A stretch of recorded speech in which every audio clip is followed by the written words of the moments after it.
একবার বলো ভালোবাসি, দেখো তোমার সামনে হাজির করব আকাশের ওই চাঁদটা। শুধু সিনেমার মন ভোলানো ডায়ালগ। এই মানুষটা ময়দানের মহারথী হলেও প্রিয়জনের কাছে সেই গোবেচারা। জীবনের কঠিন সময় আসন্ন, কিচ্ছু চলছে না ঠিক মতো।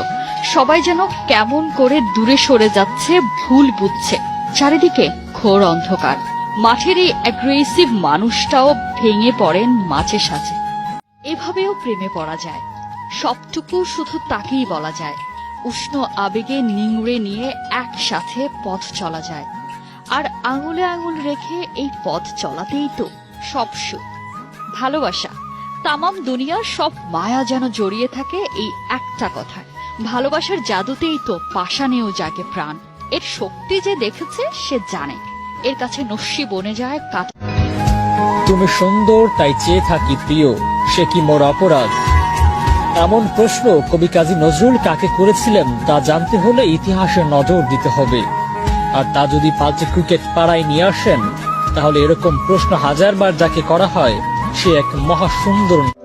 সব রাজ্যেই রাজা আসে, রাজা যায়, কিন্তু ক্রিকেট নামক রাজ্যে সাকিব নামের মহারাজা যেখানে দাঁড়ায়, রাজত্ব সেখান থেকেই শুরু হয়।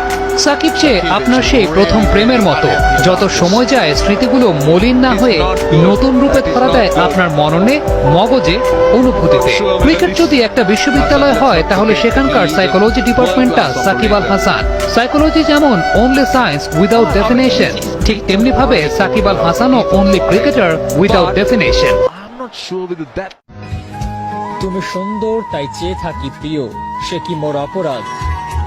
এমন প্রশ্ন কবি কাজী নজরুল কাকে করেছিলেন তা জানতে হলে ইতিহাসে নজর দিতে হবে।